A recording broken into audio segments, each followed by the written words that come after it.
বাংলাদেশের বিগত 10 থেকে 12 বছরে সবচাইতে বেশি আন্ডাররেটেড প্লেয়ার হচ্ছেন আমার মনে হয় মোসাদ্দেক হোসেন সৈকত।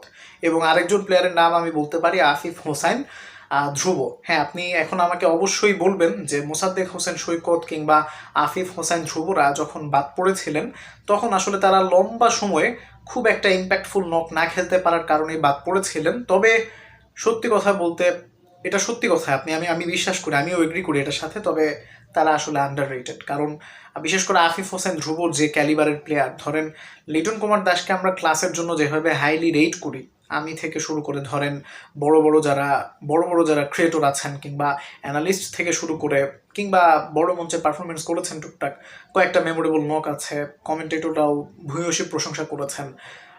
তিনি তো প্রতিষ্ঠিত, কিন্তু অনেকটা তার ক্লাসের কাছাকাছি ক্লাসই কিন্তু আপনার আফিফ হোসেন ধ্রুব কিন্তু চমৎকার কাভার ড্রাইভ খেলতে পারেন এবং 360 ডিগ্রি প্লেয়ারের মতো তিনি মোটামুটি মাঠের সব দিকেই প্লেয়ার মানে শট খেলতে পারেন।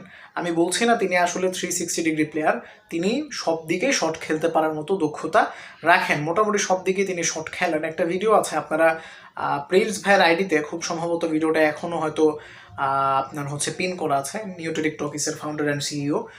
সেই তার আইডিতে আপনি গেলে একটা ভিডিও পাবেন যেখানে তিনি মোটামুটি অনেক চমৎকার একটা এডিট করেছেন, যেখানে তিনি দেখিয়েছেন যে আফিফ হোসেন ধ্রুবর মাঠের সব দিকে শট খেলার অ্যাবিলিটি আসলে কতটা, মানে খুব দর্শনীয় শট, মানে ধরেন সব দিকেই তিনি দর্শনীয় শটটা খুব চমৎকারভাবে খেলতে পারতেন।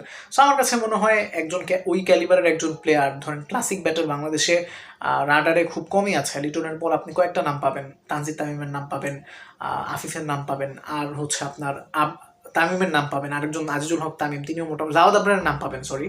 তো এরা হচ্ছে মোটামুটি ক্লাসিক টাইপের ব্যাটার। সো জাওয়াদ আবরারও মোটামুটি টাইম লাইনে আসছেন বা টাইম লাইনে হয়তো আরও সামনেও থাকবেন বা লাইমলাইটে আসতে পারবেন। তবে আমার কাছে মনে হয় আফিফ হোসেন ধ্রুবকে নিয়ে আলোচনাটা খুব একটা হয় না। যখন তিনি বাদ পড়েছেন কোনো কথাবার্তাই তাকে নিয়ে হয়নি, বা ড্যাশিং লুকে আফিফ হোসেন প্র্যাকটিসে আসলেন এই টাইপের কিছু হয়নি। তিনি তার কাজটা নীরবে করছেন, মোটামুটি পারফরমেন্স করে আবারও রাডারে ঢুকেছেন। সো আমার কাছে মনে হয় তিনি আসলে আরও বড় একটা এক্সপোজার আসলে তিনি মানে এটা তিনি আসলে ডিজার্ভ করতেন, সেটা আসলে হয়নি। আর আরেকজনের কথা বলবো Mosaddek Hossain Saikat. To be frank, Mosaddek Hossain সৈকতকে নিয়ে একটা আলোচনা আমাদের ক্রিকেট মহলে প্রচলিত আছে যে মিরাজের জন্যই শুধুমাত্র মোসাদ্দেক হোসেন সৈকতকে ওয়ানডেতে সেভাবে ক্যারি করা হয়নি। যে বিসিবির হয়তো কোনো বোর্ড কর্মকর্তারাই বলেছিলেন যে মিরাজের পরিবর্তে কিভাবে সৈকতকে নামাবো, সো সৈকতকে নিতে হলে মিরাজকে বাদ দিতে হবে। সো মিরাজ লাকি, এখানে তিনি ক্যাপ্টেন ছিলেন, সেরা প্লেয়ার ছিলেন ওই অনূর্ধ্ব-19 বিশ্বকাপে। তো সেই হিসেবে আর কি মোসাদ্দেক সেভাবে আসতে পারেননি।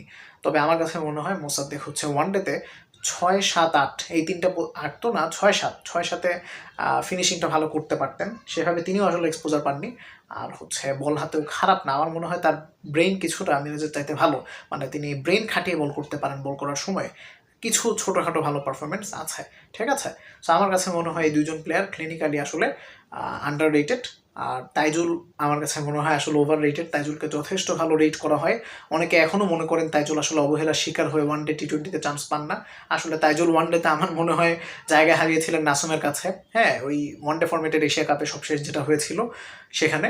আর টি-20তে আসলে যে পরিমাণ ভ্যারিয়েশন লাগে তার ধারে কাছেও তার কিছু নেই। সো লম্বা সময় বল করতে পারা হিসেবে তিনি আসলে টেস্টে টিকে গেছেন। তাইজুল মোটামুটি ওভার রেটেড একজন প্লেয়ার। স্টিল এটা হচ্ছে আমার মতামত, তামিমের ব্যক্তিগত মতামতকে আমি অবশ্যই শ্রদ্ধা করি, সম্মান করি।